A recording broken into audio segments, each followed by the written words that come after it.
সামাজিক যোগাযোগ মাধ্যমে সম্প্রতি একটি টকশোর ছবি ভাইরাল হয়েছে যেখানে ৪ জন আলোচক অংশ নিয়েছেন। এই আলোচকদের মধ্যে রয়েছেন সাইয়েদ আব্দুল্লাহ, নিঝুম মজুমদার, কাজী ওমর ফয়সাল এবং পলিটিকা টিভির তানভীর আহমেদ। টকশোর এই বিশেষ মুহূর্ত ফেসবুকে ব্যাপকভাবে ছড়িয়ে পড়ে কারণ ছবিতে দেখা যায় সাইয়েদ আব্দুল্লাহ হাতে হারপিক ধরে আছেন। নেটিজেনরা ছবিটি শেয়ার করে বিভিন্ন ধরনের মন্তব্য ও বিশ্লেষণ করছেন এবং কনটেক্সটও যুক্ত করছেন। সেই প্রেক্ষাপট থেকে জানা যায়, ব্যারিস্টার নিঝুম মজুমদারের এক প্রশ্নের জবাবে সাইয়েদ আব্দুল্লাহ হারপিক তুলে ধরেন, যা নিয়ে সামাজিক যোগাযোগ মাধ্যমে আলোচনা ও সমালোচনা চলছে। অনেকেই মন্তব্য করছেন, তর্ক করার জন্য এমন প্রতিক্রিয়া অতিরঞ্জিত এবং এটি ব্যক্তিগত আক্রমণ। আবার কিছু নেটিজেনের মতে নিঝুম মজুমদারকে যথোপযুক্ত জবাব দেওয়া হয়েছে। ভাইরাল হওয়ার পর সাইয়েদ আব্দুল্লাহ ফেসবুকে তার ব্যক্তিগত অ্যাকাউন্টে পোস্ট করেন এবং নিঝুম মজুমদারকে হারপিক দেখানোর প্রেক্ষাপট ব্যাখ্যা করেন। সেই পোস্টে তিনি 2020 সালে ভাইরাল হওয়া একটি পোস্টের কথা উল্লেখ করেন, যেখানে একটি ভিডিওতে দেখা যায় নিঝুম মজুমদার কথিত এক প্রেমিকাকে হারপিক খেয়ে আত্মহত্যার হুমকি দিচ্ছেন। যদিও সেই ভিডিওর সত্যতা নিশ্চিত করা সম্ভব হয়নি, কিন্তু এরপর থেকে নেটিজেনরা তাকে ব্যঙ্গ করে হারপিক মজুমদার নামে ডাকতে শুরু করেন। এর আগে এক পোস্টে সাইয়েদ আব্দুল্লাহ বলেছিলেন, একবার হারপিক খেয়ে মাথাটা আওলায় গিয়েছিল, এরপর থেকে সে আর পুরোপুরি সুস্থ হতে পারেনি। তিনি আরও উল্লেখ করেন যে নিঝুম মজুমদার আইসিসির চিফ প্রসিকিউটরের কাছে অভিযোগ দাখিল করলেও বিষয়টি যাচাই না করেই বিভিন্ন মাধ্যমে প্রচার করা হয়েছে।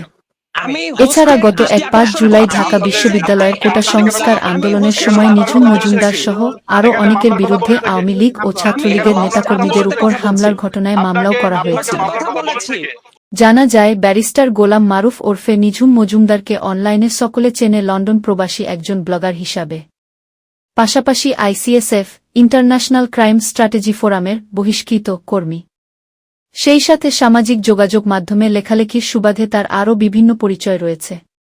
বঙ্গবন্ধু হত্যাকাণ্ডের সাথে জড়িত ফ্রিডম পার্টির ভাইস চেয়ারম্যান এবং দৈনিক মিল্লাত পত্রিকার সম্পাদক চৌধুরী মোহাম্মদ ফারুকের জামাতা নিঝুম মজুমদার। আমি দুজনকেই আনমিউট করেছি। না না না, এটা একটা লজিক্যাল ফ্যালাসি যে জোর করে আমার মুখে না। তানভীর ভাই, আপনি আমার কথাটা আগে শোনেন। আমার মুখে একটা কথা জোর করে দিয়ে আপনি এটি নামান প্লিজ। সৈয়দ আব্দুল্লাহ, আপনাকে এটি নামাতে হবে। সামাজিক যোগাযোগ মাধ্যমে তিনি বিভিন্ন সময়ে গুরুত্বপূর্ণ ও চাঞ্চল্যকর অপরাধমূলক কর্মকাণ্ড নিয়ে নিজস্ব কল্পনাপ্রসূত গল্প তৈরি করে ঘটনা ভিন্ন খাতে প্রবাহের চেষ্টা করেন বলে তার বিরুদ্ধে অভিযোগ রয়েছে। এটি কোনো নাট্যমঞ্চ নয়, এটি আমরা একটা একাডেমিক ডিসকাশন করব। আপনারা যদি একে অন্যের প্রতি শ্রদ্ধা না রাখেন, আমরা আলোচনাটা করতে পারবো না। নিঝুম মজুমদার প্লিজ। তানভীর ভাই, ও এখন যেটা করেছে এর পরে ওকে এখানে রাখা যাবে না। আপনি যদি আমার সাথে আলোচনা করতে চান, আপনি আমার ইভ্যালির সাবেক বোর্ডের লিগ্যাল টিমের কোঅর্ডিনেটর দাবি করে ইউটিউবে বিভিন্ন ধরনের ভিডিও আপলোড করেন নিঝুম মজুমদার। আদালত তাই 2 সপ্তাহের মধ্যে সশরীর আদালতে উপস্থিত হতে নির্দেশ দিয়েছেন। আলোচনা করতে চান না, ও কি করেছে আপনি দেখেছেন? আপনি এটি নামান। সৈয়দ আব্দুল্লাহ, আপনার কাছে বিনীত অনুরোধ, আপনার কি মনে হয় এই শুয়োরের বাচ্চার সাথে আমি প্রোগ্রাম করব? আপনার কি মনে হয় এই শুয়োরের বাচ্চার সাথে আমি প্রোগ্রাম করব? Please Nijhum Majumdar, just look at him. আপনি আমাকে বলছেন